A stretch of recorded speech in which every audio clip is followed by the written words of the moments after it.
শীতকাল মানেই পিঠে পুলির সময়। একই রকম পিঠে না খেয়ে আজকে একটু অন্য রকম পিঠে রেসিপি আপনাদের সঙ্গে শেয়ার করব। এই নতুন ধরনের পিঠেটা আপনারা একবার বানিয়ে দেখুন, দারুণ লাগবে। তার জন্য প্রথমে একটি মিক্সিং বোলের মধ্যে নিয়ে নিচ্ছি মেজারিং কাপের 2/3 কাপ ময়দা। পিঠেগুলো ময়দা দিয়ে বানিয়ে দেখবেন বেশ নরমও হয় আর খেতেও ভালো লাগে।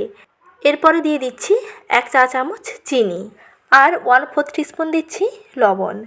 দিয়ে সব কিছুকে ভালো করে মিশিয়ে নেব।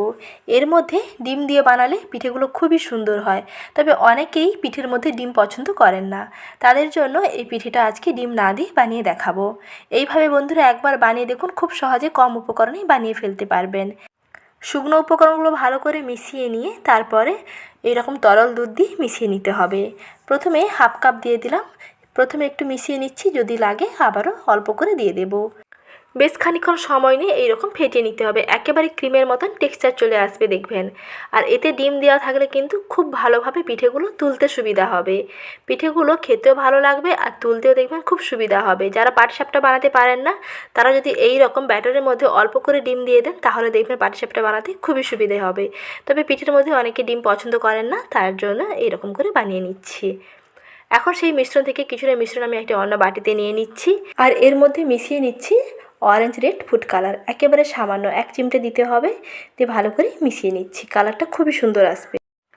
দুটোর কালার আলাদা আলাদা হলে পিঠেটা দেখতে ভালো লাগবে, আর কিছু নয়।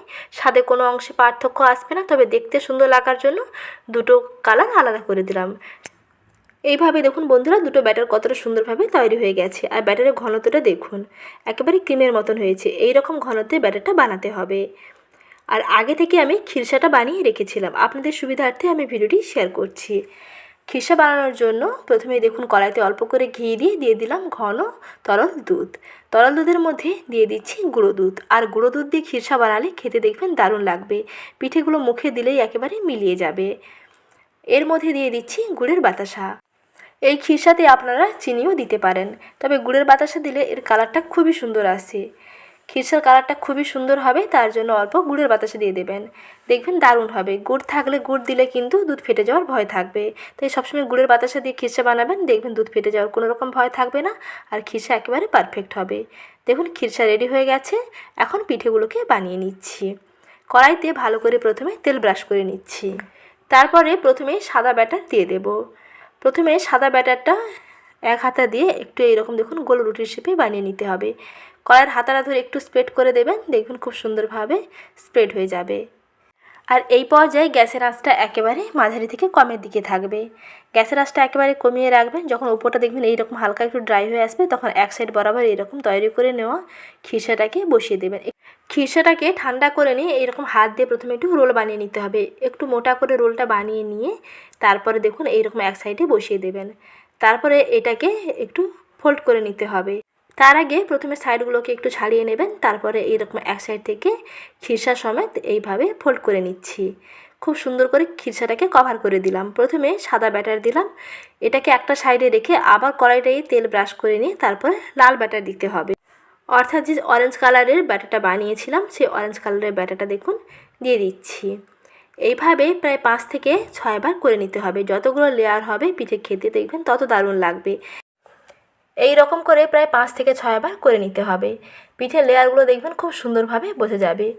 প্রথমেই দেখলেন বন্ধুরা সাদা ব্যাটার দিলাম, তারপরে অরেঞ্জ ব্যাটার দিলাম, ঠিক একইভাবে আবার সাদা ব্যাটার দিয়ে দিচ্ছি। আর বন্ধুরা যতবার ব্যাটার দেবেন ততবার কড়াইতে অল্প করে একটু তেল ব্রাশ করে দেবেন, তাহলে তুলতে সুবিধা হবে। দেখুন এইভাবেই প্রায় 30 থেকে 40 সেকেন্ড অপেক্ষা করবেন, দেখবেন পিঠেটা খুব সুন্দরভাবে ওপরটা ড্রাই হতে শুরু করবে। ড্রাই হওয়ার আগেই পিঠেটাকে ফোল্ড করতে শুরু করতে হবে, তাহলে দেখবেন লেয়ারগুলো একটির গায়ে একটি খুব সুন্দরভাবে আটকে যাবে, নাহলে কিন্তু এগুলো ছেড়ে যেতে পারে। তাই এই পর্যায়ে এইরকম যখন একটু নরম নরম থাকবে তখন এইগুলোকে ভাঁজ করে ফেলতে হবে। আর ঠান্ডা হয়ে যাওয়ার পরে দেখবেন এটা খুব সুন্দরভাবে একটির সঙ্গে একটি আটকে যাবে। এইভাবে প্রায় 6 বার মতন একটির পর একটি ব্যাটার দিয়ে এইরকম ভেজে নিতে হবে, তাহলে লেয়ারগুলো দেখবেন খুব সুন্দরভাবে বোঝা যাবে আর ভেতরে খিরসাটা খেতে ভালো লাগবে। দেখুন কয়েকবার এরকম ব্যাটার দিয়ে ভেজে নেওয়ার পরে খুব সুন্দরভাবে পিঠে রেডি হয়ে গেছে। সবশেষে একটুক্ষণ সময় নিয়ে দুইটা সাইড ভালো করে ভেজে নিচ্ছি। এটা ঠান্ডা হয়ে যাওয়ার পরে দেখবেন খুব সুন্দরভাবে সেট হয়ে যাবে। এখন একটি প্লেটে সার্ভ করে নিচ্ছি। আর এটা একটু ঠান্ডাও হয়ে গেছে, তাই এখন কেটে নিচ্ছি। আর অবশ্যই বন্ধুরা ঠান্ডা করে নিয়ে কাটবেন, নাহলে কিন্তু একেবারে যেহেতু ভেতরে খিসাটাও নরম থাকে পিঠেগুলো কিন্তু ভেঙে যেতে পারে।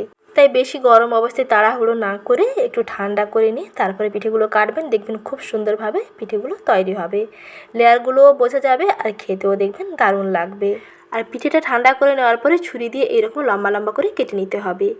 এইভাবে পিঠেগুলো পরিবেশন করলে দেখতেও যেমন ভালো লাগবে, আর একটি পিঠে বানিয়ে পরিবারের সবার জন্য আপনারা পরিবেশন করতে পারেন।